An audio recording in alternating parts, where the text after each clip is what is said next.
Gabon lowered the limo to rest in a lane behind the village kirk, a pale, low Gothic temple in need of upkeep. A noble statue of the Emperor Immaculate stood in the overgrown graveyard, a roost for wood doves. I buckled on my sword and covered it with a long leather cloak. Gabon locked the car. "Stay with me," I told Elizabeth, and then turned to Gabon. "Shadow us." "Yes, sir." We walked down the lane towards the fair. Even from a distance, we could hear the noise and feel the energy. The arrival of the fair had brought the folk of Broodmartin and the neighbouring hamlets out in force. Pipe organs were trilling and wheezing in the lank air, and there was the pop and whiz of firecrackers. I could hear laughter, the clatter of rides, the ringing of score bells, children screaming, rowdy men carousing, pistons hissing. The smell of warm ale wafted from the tavern tent. The gate in the meadow's hedge had been turned into an entranceway, arched with a gaudy, hand-painted sign that declared Sunsible's Miraculous Fair of Fairs open. A white-eyed twist at the gateway took our coins for admission. Inside, on the meadow, all manner of bright, vulgar sights greeted us. The carousel, lit up with gas lamps, the ring toss, the neat pink box tent of the clairvoyant, the churning hoop of the whirligig, spilling out the squeals of children, the colourful shouts of the freak show barker, the burnt sugar smell of floss makers, the clang of test-your-strength machines. For a penny, you could ride the shoulders of a battle titan, actually an agricultural servitor armoured with painted sections of rusty silage hopper. For another penny, you could shoot greenskins in the Las Gallery, or touch the real and completely genuine shinbone of Macarius, or dunk for ploins. For twopence, you could gaze into the eye of terror and have your heroism judged by a hooded man with a stutter who claimed to be an ex-space marine. The eye of terror in this case was a pit dug in the ground and filled with chemical lamps and coloured glass filters. Nearby, a small donation allowed you to watch an oiled man struggle free from chains, or a burning sack, or a tin bathtub full of broken glass, or a set of stocks. "Just a penny, sir, just a penny," howled a man on stilts with a harlequined face as he capered past me. "For the young lady." I decided not to ask what my penny might buy. "I want to go and look at the freak show," Elizabeth told me. "Save your money. It's all around us," I growled. We pushed on. Coloured balloons drifted away over the field into the encroaching darkness of the thunderhead. Corn crickets rasped furiously in the trampled stalks all about us. Drunken, painted faces swam at us, some lacking teeth, some with glittering augmetic eyes. "Over there," I whispered to Elizabeth. Past the brazier stand of a woman selling paper cones of sugared nuts, and a large handcart stacked with wire cages full of songbirds, was a small booth tent of heavy red material erected at the side of a brightly painted trailer. A wooden panel raised on bunting-wrapped posts announced "Hololiths, most lifelike, most agreeable," below which a smaller notice said, "A most delightful gift," or "A souvenir of the day, captured by the magic art of a master hololithographer." A frail old man with tufted white hair and small spectacles was seated outside the booth on a folding canvas chair, eating a meat pie that was so hot he had to keep blowing on it. "Why don't you go and engage his interest?" I suggested. Elizabeth left my side, pushed through the noisy crowd and stopped by his booth. A sheet of flakboard had been erected beside the booth's entrance, and on it were numerous hololithic pictures mounted for display. Some miniatures, some landscapes, some family groups. Elizabeth studied them with feigned interest. The old man immediately leapt up off his chair, stowed the half-eaten pie behind the board, and brushed the crumbs off his robes. I moved round to the side, staying in the crowd, watching. I paused to examine the caged birds, though in fact I was looking through their cages at the booth tent. The old man approached Beckwin courteously. "Madam, good afternoon. I see your attention has been arrested by my display of work. Are they not fairly framed and well composed?" "Indeed," she said. "You have a good eye, madam," he said. "For so often in these country fairs the work of the hololithographer is substandard. The composition is frequently poor, and the plate quality fades with time. Not so with your humble servant. I have plied this trade of portraiture for 30 years, and I fancy I have skill for it. You see this print here, the lake shore at Entreve? It is a pleasing scene. You are very kind, madam. It is hand-coloured, like many of my frames. But this very print was made in the summer of 329, if my memory serves. And you'll appreciate there is no fading, no loss of clarity, no discoloration. It has preserved itself well. It has, he agreed merrily. I have patented my own techniques, and I prepare the chemical compounds for the plates by hand, in my modest studio adjoining. He gestured to his trailer. That is how I can maintain the quality and the perfect grade of the hololiths, and reproduce and print them to order, with no marked loss of standard from original to duplicate. My reputation rests upon it. Up and down the byways of the land, the name Bakunin is a watchword for quality portraiture. Elizabeth smiled. It's most impressive, Master Bakunin. And how much? Aha! He grinned. I thought you might be tempted, madam, and may I say it would be a crime for your beauty to remain unrecorded. My services are most affordable. I moved round further, edging my way to the side of his booth, until he and Elizabeth were out of sight behind the awning. I could hear him still making his pitch to her. On the side of the trailer, further bold statements and enticements were painted in a flourishing script. A large sign read, "Portraits 2 crowns, group scenes 3 crowns, gilded miniatures a half-crown only, offering many a striking and famous backcloth for a crown additional." I wandered behind the trailer. It was parked at the edge of the fairground, near to a copse of fintal and yew that screened the meadow from pastures beyond the ditch. It was damp and shaded here, small animals rustling in the thickets. I tried to look in at one small window, but it was shuttered. I touched the side of the trailer and felt Barbarisata twitch against my hip. There was a door near the far end of the trailer. I tried it, but it was locked. "What's your business?" growled a voice. 3 burly fairground wranglers had approached along the copse side of the booths. They had been smoking low sticks behind their trailer on a break. "Not yours," I assured them. "You had best be leaving Master Bakunin's trailer alone," one said. All 3 were built like wrestlers, their bared arms stained with crude tattoos. I had no time for this. "Go away now," I said, pitching my will through my voice. They all blinked, not quite sure what had happened to their minds, and then simply walked away as if I wasn't there.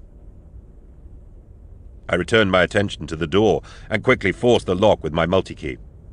To my surprise, the thin wooden door still refused to open.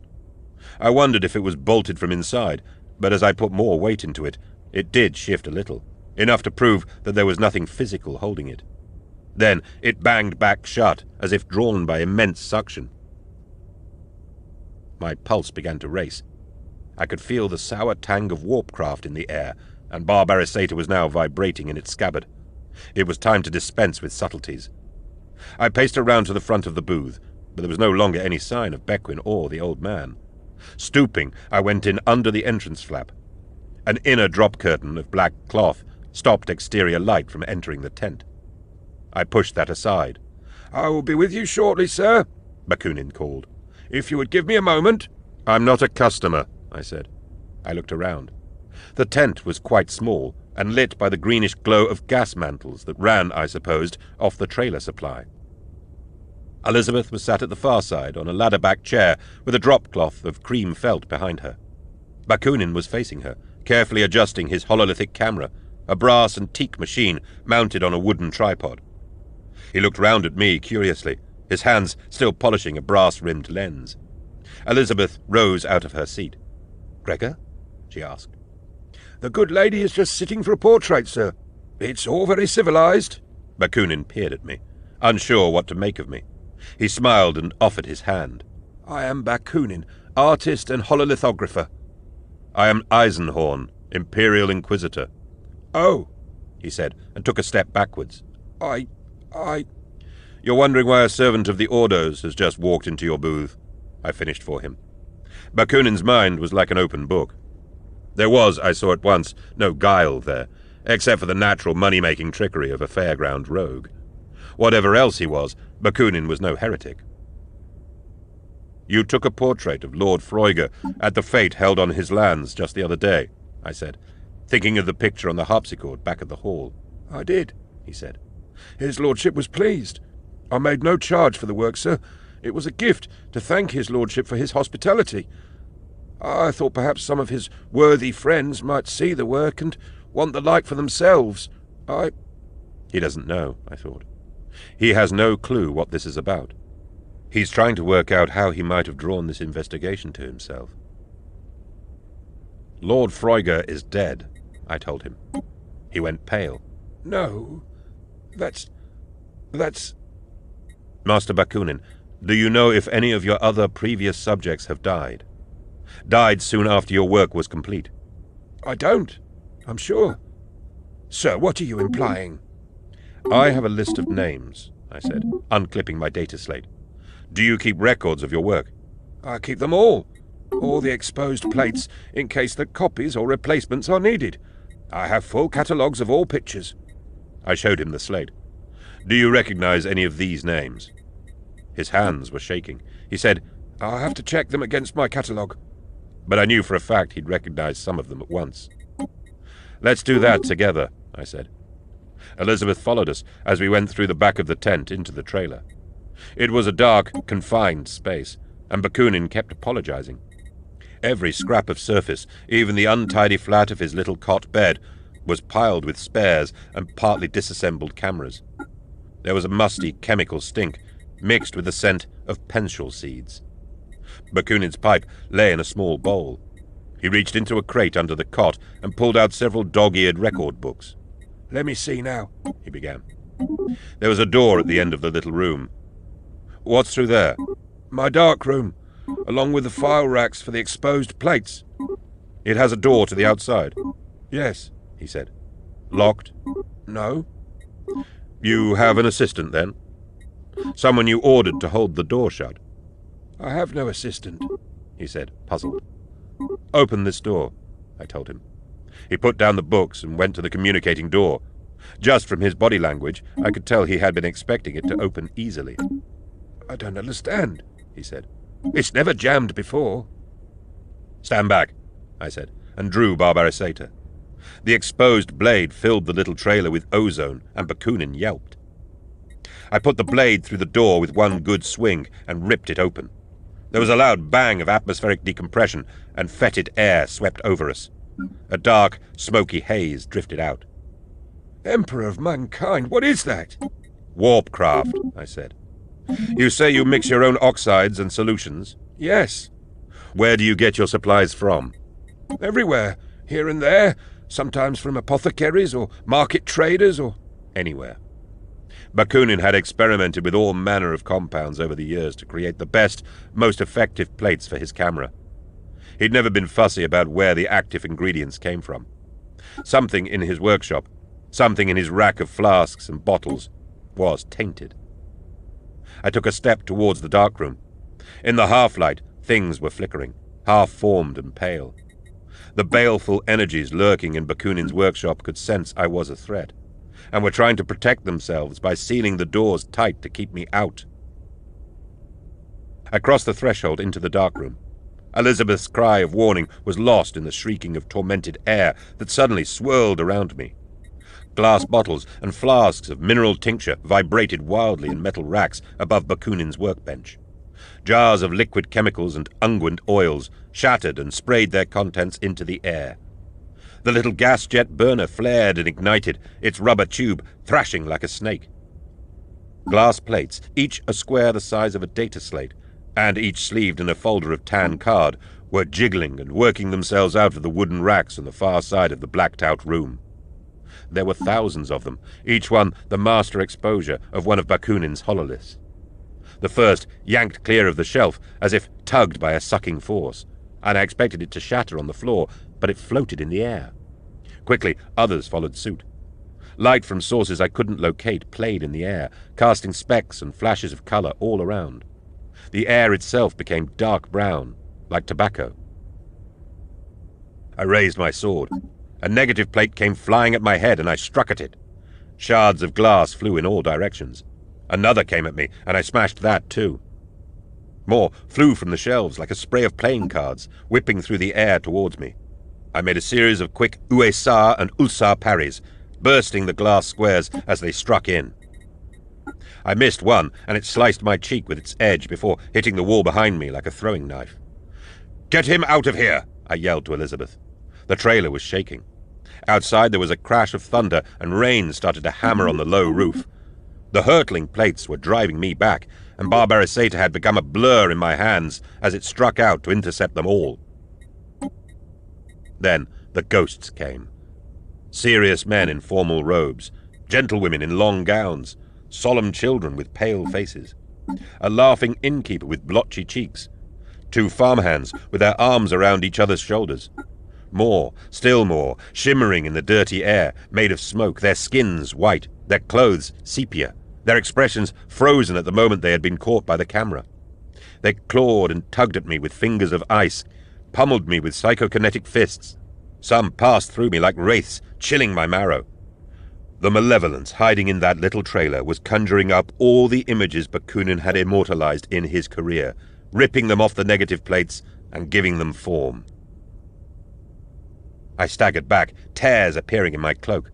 Their touch was as sharp as the edge of the glass plates. Their hollow screaming filled my ears. Then, with a sickening lurch, the world itself distorted and changed. The trailer was gone. For a moment I was standing on a sepia shoreline. Then I was an uninvited guest at a country wedding. My sword hacking and flashing, I stumbled on into a baptism, then a colorized view of the Atenate Mountains, then a feast in a guild hall. The ghosts surged at me, frozen hands clawing. The innkeeper with the blotchy cheeks got his icy fists around my throat, though his face was still open in laughter. I chopped Barbarisata through him, and he billowed like smoke. A sad-faced housemaid pulled at my arm, and a fisherman struck at me with his boat hook. I began to recite the Litany of Salvation, yelling it into the leering faces that beset me. A few crumpled and melted, like cellulose exposed to flame. I heard gunshots. Gabon was to my right, firing his weapon. He was standing on the pier at Dorsey at sunset, in the middle of an inter-village game of knockball and a harvest festival, all at the same time. The conflicting scenes blurred and merged around him. A bride and her groom, along with 5 mourners from a funeral and a retiring Arbites constable in full medals, were attacking him. "Get back!" I yelled. Barbarisata was glowing white-hot. Thunder crashed again, shaking the earth. Gabon shrieked as the bride's fingers ripped through his face, and as he stumbled backwards, whizzing glass plates chopped into him like axe heads. His blood was in the air, like rain. It flooded into the ghosts and stained their sepia tones crimson and their pale flesh pink. I felt fingers like knives draw across the flesh of my arms and back. There were too many of them. I couldn't trust my eyes. According to them, I was standing on a riverbank, and also the front steps of an administratum building. The locations overlaid each other impossibly, and neither was real. I leapt and lashed out with my blade. I hit something, tore through, and immediately found myself rolling on the rain-sodden turf behind the trailer. Lightning split the darkness overhead, and the rain was torrential. The storm and the bizarre activity around Bakunin's booth had sent the common folk fleeing from the meadow. The trailer was still vibrating and shaking, and oily brown smoke was gushing from the hole in the side wall I'd cut to break my way out. Inside, lights crackled and flashed, and the phantom screaming continued. The warp taint was berserk.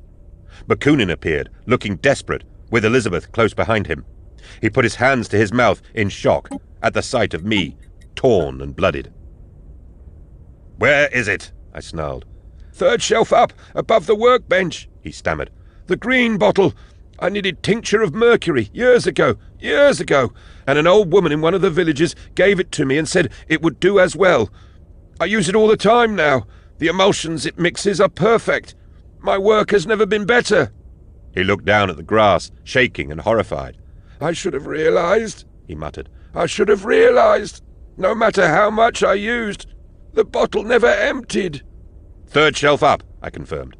"I'll show you," he said, and sprang to the trailer, clambering in through the hole I had smashed. "Bakunin, no!"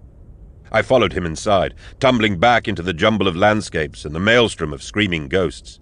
Just for a moment, a brief moment, I saw Ain Freuger among them. Then I was falling through another wedding, a hunting scene, a stockman's meeting, a farrier's smithy, the castle of Elempite by moonlight, a cattle market, I heard Bakunin scream. I deflected 3 more deadly hololith plates and slashed through the thicket of howling ghosts. Spectral, as if it wasn't there, I saw the workbench and the shelves. The green bottle, glowing internally with jade fire. I raised Barbarisator and smashed the bottle with the edge of the shivering blade. The explosion shredded the inner partition wall and lurched the trailer onto its side. Dazed, I lay on the splintered wall, sprawled amongst the debris of glass and wood. The screaming stopped. Someone had called the local arbites. They moved in through the crowds of onlookers as the last of the rain fell and the skies began to clear. I showed them my credentials and told them to keep the crowd back while I finished my work. The trailer was already burning, and Elizabeth and I threw the last few hololith prints into the flames. The pictures were fading now. Superimposed on each one, every portrait, every landscape, every miniature, was a ghost exposure. An after-image. Bakunin, screaming his last scream forever. That was Backcloth for a Crown Additional by Dan Abnett. Read by Toby Longworth. The Strange Demise of Titus Endor. Written by Dan Abnett. Read by Toby Longworth. The city was a hollow, failing place that was trying to turn its fortunes around, so it was apt that Titus Endor should wash up there. He'd long since lost the luster that had made him one of the Ordo's rising stars. Like a counterfeit coin, his value had been exposed as short weight. None of it had been his fault, just circumstances. Titus Endor took another drink and reflected that life could be worse. It had seemed to have been winter for 2 or 3 years. Snow fell all the time, but the city streets were so warm and busy, nothing lay for long. Slush filled the gutters, and the edges of the curbs were crusted with polished deposits of old grey ice. Tiny snowflakes freighted the air, caught in the streetlights. They drifted like random thoughts or disconnected clues. The city's name was Marisburg, or perhaps it was Cherikoburg, or Zamstad. They were all alike, the brute towns clinging to the oily edge of Chiaroscura's western continent. The drifting clues had dragged him from one conurbation to the next, from one drab residentiary to another, and they all blurred into one. The same streets, the same sallow faces in the streetlights, the same bars and dining halls, the same smell of wet rockcrete, the same snow. He walked alone, after hours, ate alone in eating rooms, where the other tables were stacked with chairs, made calls and asked questions, and reviewed the notes he'd scribbled in his copybooks. There were a lot of copybooks.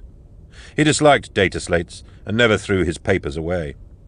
They formed the bulk of his luggage. He always made sure he had a spare crown or two to tip the next port concierge confronted with the task of lugging his possessions from the street to a newly rented room. Conrad Maliko had been a professor of ethnic diversity at Sarum, specializing in taboos and stratified eating. Endor had a potted biography of him written out in one of the copybooks. In another, a green-covered book, marked 435, were the case notes of Maliko's crime, a shameless affront on Justus Majoris involving 11 sub-adult males. Endor had almost snared Maliko in the Arctic city of Kazad, but the timing had been out, and the tip-off too vague. None of it had been his fault, just circumstances. Titus Endor had inherited a fondness for symphonic music from his first master, the late Hapshant. Hapshant had been a real character. Installed at a bar in the late evening, a glass in his hand, Endor would riff tirelessly about Hapshant. "Believe you me, a real character," he would say to his conversation partner, usually the barman, or any solitary drinker with a spare seat beside him. "Bad as a fiddle in the end," Endor always added, tapping his brow. Worms in the head, you see.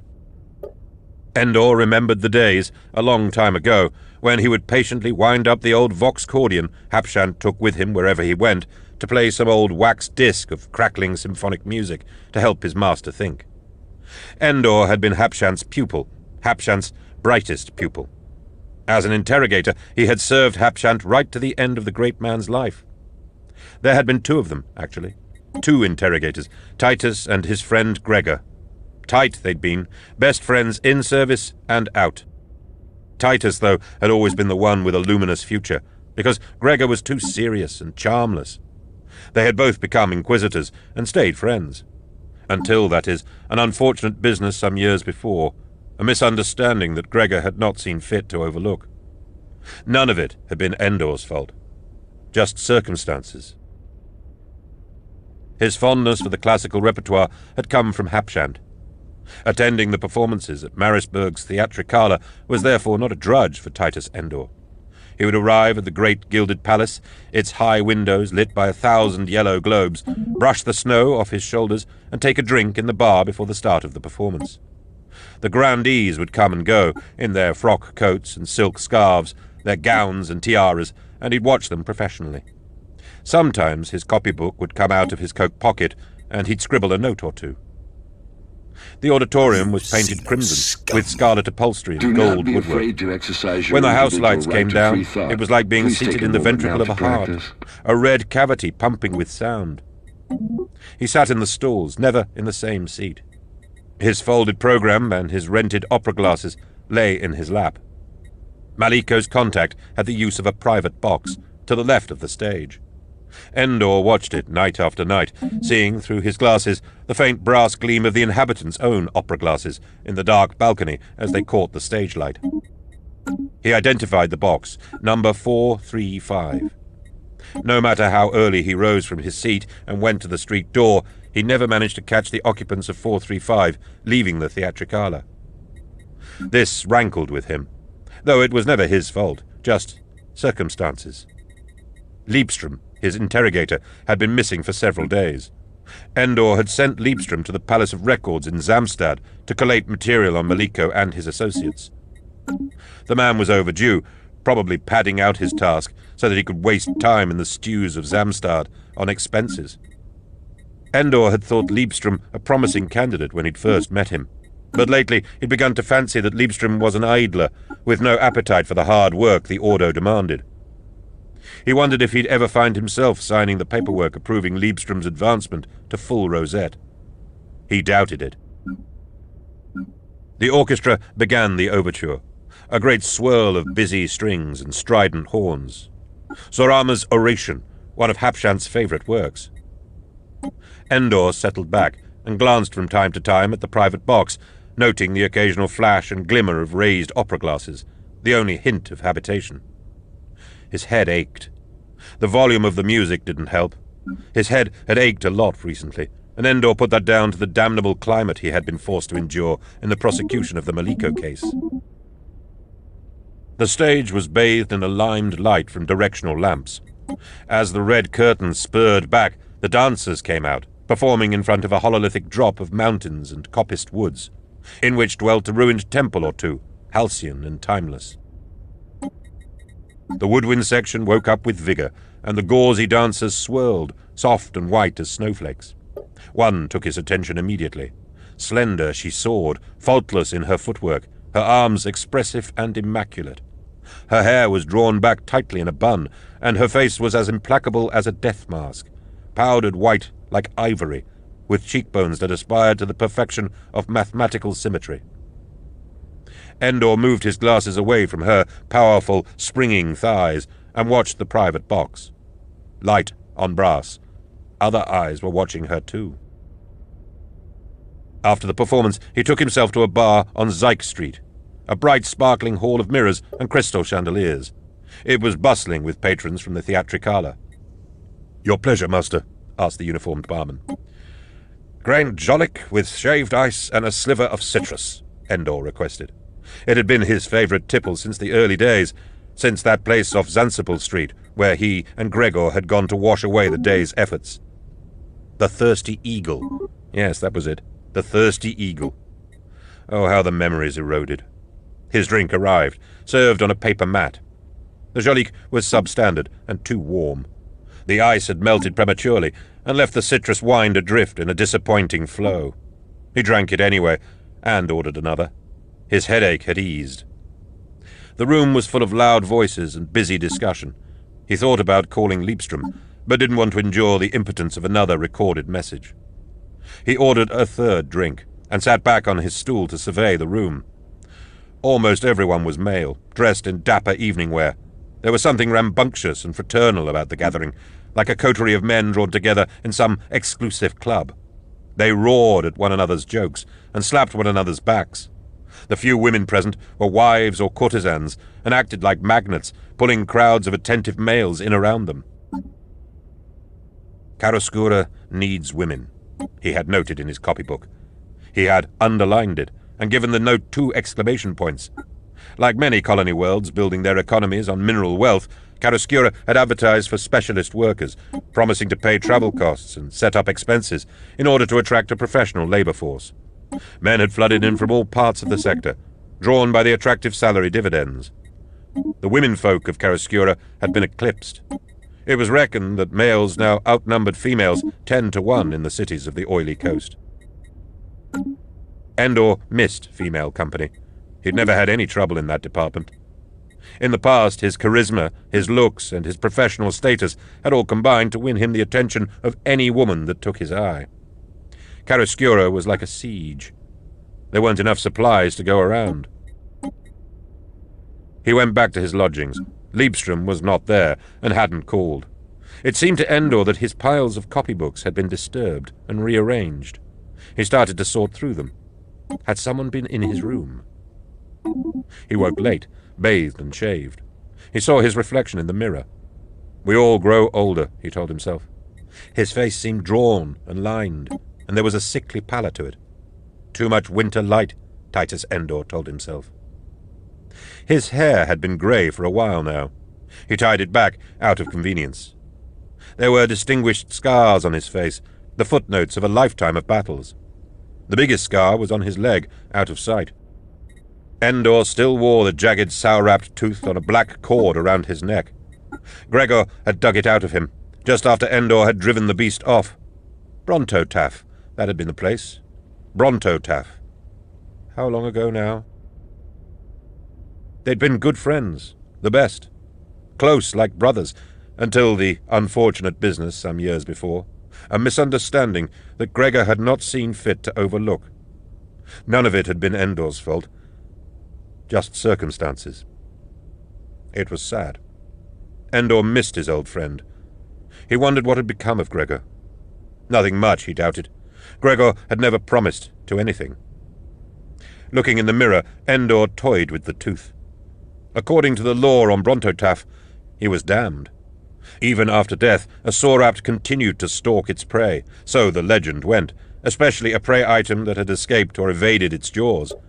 The spirit of the Sorapt was out there, tracking him. One day it would find him at last, and strike, and balance the books. Titus Endor laughed out loud. He saw himself laughing back at him. Plenty of ghosts stalked him, and a bestial reptilian predator was the least of them. An inquisitor had to be rational about such things. He wondered where Leibstrom was. The tooth hung around his neck like a penance. Titus Endor paid a man to let him into the Theatricala during the day. He prowled the upper galleries, looking for the door to box 435. There was no box 435. The gallery halls were dressed in red velvet carpet and scarlet wallpaper, like aortal tubes. The air smelled of stale low sticks. There was a 434 and a 436. His lingering fingers traced the soft red wall, hunting for a secret or concealed door. Leibstrom had not returned. Annoyed, his mood made worse by a nagging headache, Endor sent a damning report via courier to the Ordos. In his lodgings, a glass of Jolique in his hand, he leafed back through his copybooks, trying to build some kind of pattern. Box 435. Gonrad Maliko. the reflected flash of opera glasses in the shadows. The girl. The girl. The slender dancer. He thought about Gregor from time to time. Endor had always been the bright one, handsome, cunning, bound for glory. Gregor had been a dutiful type, a hard worker, stolid and solid. "I wonder where you are now, my old friend," Endor asked the empty room. "I was always Hapshant's favorite, and look at the career I've built. What have you ever done?" The unfortunate business still nagged at him. Endor had been put in a tough position, a damn tough position. Several of his prior cases had been placed in review. Details had been distorted and accusations trumped up, all of it so petty-minded and political. He'd had no choice in the end. When the Ordo Malleus had suggested his transfer, he'd taken it. They told him Gregor had been up to no good, and that if Endor helped to set his old friend back on the straight and narrow, the case reviews would be dropped. Endor hadn't been spying, he had just been keeping an eye on his old friend. None of it had been his fault. Just circumstances. He went to the next show at the Theatricala, and then to a club, and then became mixed up in a group of Navy non-coms on shore leave. He'd followed them to the next bar, an off-street den, a dance parlor. There were women there, in an abundance at odds with the global statistics, women a man could dance with. The dance was called the Zendorf, and it was as erotic as it was formal. The dance had evolved, Endor was told, because of the imbalance of men and women, a street dance of the lower classes, originally popular in bordellos. Zendorf allowed a man the opportunity of spending 5 or 10 minutes with a woman, intimately. Zendorf clubs were the most popular dives on Chiaroscura. He took another few drinks, and then he saw her. The girl. The slender dancer. She was standing at the mirror-plated bar, smoking a low stick and contemplating her dance card. He hadn't recognized her at first, because she was wearing a leopard-skin cloche and cape, and a gold dress, and had changed her makeup from the fierce white of the ballet. But her posture took his eye, the balance of her legs, the confidence in the set of her head, and he realized who he was looking at. He introduced himself and offered to buy her a drink. She regarded him distantly and then asked his name. Her accent was thick. "Titus," he replied. She marked it on her card. "The 5th tune from now, Master Titus," she said, adding, "I'm a second ice." Then she walked away and took the embrace of a non-com for the next dance. He was perplexed, until he saw the way of it. Most of the women in the bar were dancers from the Theatricala. They supplemented their wages by partner dancing at the Zendorf bars, efficiently exploiting Chiaroscura's paucity of female companionship. No wonder the clubs were popular. No wonder the clubs paid the girls well for after-hours dancing. They brought the men in, men so hungry for a 5-minute intimacy with a woman while the music played. They'd stay all night, waiting their turn, and drink well in the meantime. When his turn came, she found him at the bar. "Master Titus, what's your name?" he asked as he led her onto the dance floor. She seemed surprised that he should care. "Myra," she replied. The music began. Endor had watched the dancers closely and had learned the steps. His mind worked that way. He took her in a close hold and turned her about the floor between other dancing couples. Glittering glow globes rotated above them, casting down a blizzard of light like snowflakes. She was close to him, taut, radiating heat. He felt how hard and sinewy her body was, how rigid. She was tiny, but all muscle. She smelled of cologne, but it did not mask the heat of her, or the residue of old ballet makeup, hastily removed, or the slight odor of sweat. She had come straight from the Theatricala, probably changing in a back room in a hurry. Sweat, hard limbs, the stale aroma of low sticks.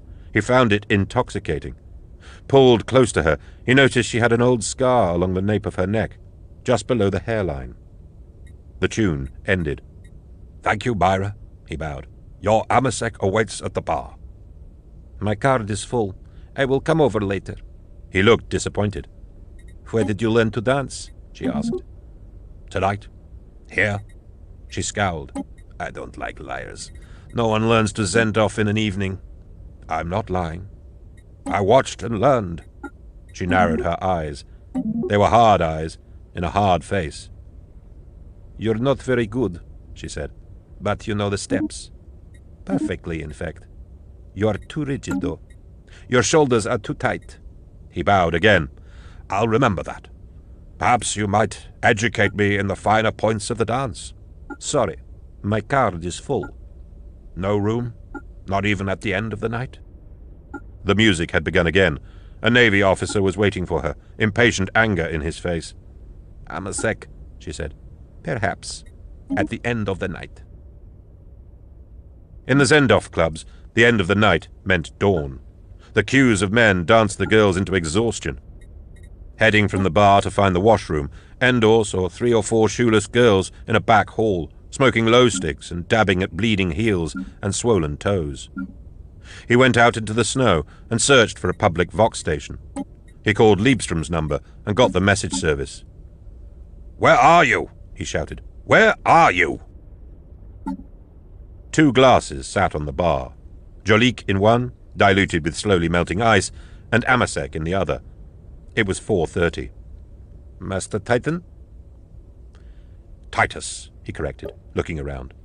What he saw made him forget the throbbing in his temples. My name is Titus. The girl nodded. Sorry. This for me? He smiled. She took up the Amasek and sipped. A last dance, then, yes? She asked. I've been waiting. There was a look in her eyes that told him how much she despised the men who waited to dance with her. She led him to the floor. Her body was as hard as before, but now she was cold. There was no heat in her. The fragrance of low smoke and sweat had dulled to a thin, unhealthy smell. Loosen your shoulders, she said, as the music began. Turn your head. No, too much. Turn it like this, and swing out. Yes, and back, and back. Am I getting it? He asked. He felt like he was dancing with a corpse. Your footwork is fine. Excellent, actually. Your back is still a little stiff. Turn out, that's it. You're a good teacher. I do what I'm paid to do, sir. You're tired. Every day is a long day, she whispered, her head against his chest. She looked up at him sharply. Please don't tell the bosses I said that. They'll dock my pay. I won't, he smiled, rotating her neatly. I know how long your day's been. I was at the Theatricala. You're a fine dancer. This pays better than the classical shit, she said. She stared up at him as they spun and readdressed. Have you been following me? No, he said. I just came here and saw you. And learned the Zendorf. He chuckled. Something like that. Men must follow women all the time on this world. There are so few of you. It does become a problem, she admitted. So they follow you? Watch you? I suppose they do, said Myra. Who watches you? He asked. You do, she said, and everyone else. They swung and readdressed, then promenaded again. How did you get the scar? He asked. She flinched. I hate it when men notice that. I'm sorry. It doesn't matter. Will you tell me how you got it? I got it years ago. That's all I want to say about it. He nodded, spinning her. I'm sorry I asked. We all have our scars. Isn't that the truth? She agreed. The number ended. He stepped back and looked at her. Please don't ask me for another, she said quietly. A last drink, then? I'm dead on my feet, Master Titus. Might I be first on your card tomorrow, then? It doesn't work that way. Come along tomorrow, and we'll dance again. She walked away. The band was packing up. Endor went to the bar, where the barman was washing the last of the glasses. Grain Jolik with shaved ice and a sliver of citrus, Endor requested. The barman sighed and fixed the drink. When Endor looked around, the girl had vanished. It was light when he got back to his residentiary. Snow was fluttering down out of a sky that was white and opaque. He tossed his copybook onto the desk, took off his jacket, and fell down on his bed. He dreamt of Hapshant. There were worms coming out of his tear ducts. Endor tried to wipe them away. Gregor shouted at him, telling him he was a fool. Hapshant went into spasms, his heels kicking on the hardwood floor. The knocking persisted. It was suddenly late in the afternoon. Endor sat up, fully clothed. The knocking came again, not hapchance heels at all. He went to the door and opened it. Leibstrom stared at him. "Why?" he asked. "Well, hello to you too," replied Endor. Leibstrom pushed past him into the room. "Throne of Terra, Titus. Why? Why do you keep doing this?" "Doing what exactly?" Calling me with these messages and—" "Where have you been?" Endor asked. Leibstrom turned and looked at him. "You've forgotten again, haven't you?" "Forgotten what?" "Interrogator, I believe you have been singularly derelict in your duties these last few weeks. I'm afraid I've been forced to send a report of admonition to the Ordos and—" "Not again. Again with this." Leibstrom sighed. "Again with what, Interrogator?" Leibstrom pulled out his rosette. "It's Inquisitor, Titus. Inquisitor." "Since when?" 4 years ago, on Hesperus. You elected me yourself. Don't you remember?" Endor frowned. "No, I don't." Leibstrom sat down on the bed. "Throne, Titus. You have to stop doing this to me." "I don't follow." Leibstrom looked up at him sadly. "What are you doing here?" "Hunting Conrad Maliko. You know that. Keep up." "We captured Conrad Maliko 5 years ago. He's serving life in the penal colony on Isakos. Don't you remember?" Endor paused. He wandered over to his desk and poured the last dregs of a bottle of Jolik into a dirty glass. No, I don't remember that. Not at all." "Oh, Titus," Leibstrom muttered. "Maliko is loose. He's here, and he's loose." "I have a lead. A girl in the Theatricala, and box 435. Stop it. Stop it now." "Leibstrom?" Leibstrom rose from the bed and approached Endor. "Show me your rosette," he said. Endor took a swig of his drink and pulled his wallet out of his pocket. "Look. Do you see, Titus?" Leibstrom asked, opening the leather wallet. "There's no rosette in there. You were disavowed 3 years ago. They took your warrant away. You're not an Inquisitor anymore." "Of course I am," said Titus Endor, ignoring the bald patch in the wallet where his rosette had once been sewn in. "I'm operating under special circumstances." Leibstrom shook his head sadly. "Titus, I've tried to help you. Throne knows, but you've got to stop calling me. You've got to stop pretending." "Pretending? How dare you?" Leibstrom walked towards the door. "This is the last time I come running. You understand? The very last time." "No, I don't understand. I am affronted by your manner, Interrogator. Maliko is still out there." Leibstrom turned to look back one last time. "No, Titus. He really isn't." Endor went to the park in the last of the afternoon. Black trees and blacker ironwork benches stood up out of a skim of wet snow. He wondered how Maliko had got to Leibstrom. What did he have on him? He sat on a bench and began to draft a report in his copybook, a report exposing Leibstrom's connections to the criminal and recommending his immediate censure and suspension. But the bench was cold and damp, and it soaked his clothes and gave him a headache, so he walked to a local cafe and ordered a pot of chocolate and a thimble of amasec. The light was going out of the sky.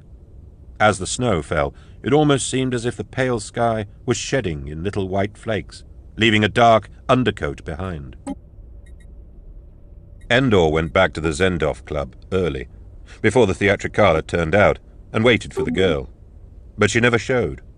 He hung around until it was quite late, and then started asking questions. The other dancers, the girls, were reticent. They'd learned that you didn't give out personal details to men who loitered at the clubs. Finally, Endor snagged a junior barman who, for rather too many crowns, said he was prepared to slip into the manager's office and take a look at the girl's contact address in the club ledger. Endor met him out the back of the dance club just after 1 in the morning and exchanged the cash for a slip of paper. Myra Zalid, 870, Arbagan. He considered leaving it until the morning, but he was restless, so he bought a quart of amasec at a tavern on Orish-Billy Street and rode the maglev to Corso St. Helk in the north of the city. From the station, it was a long walk up the Rock Creek walkways to the hab blocks. Solingen, Zarbos, Arbergen. The stairwells were unlit and choked with trash. A domestic quarrel was raging on the 5th floor, and the residents of other habs were yelling out protests at the noise. Just before he located 870, it occurred to him that 870 was twice 435.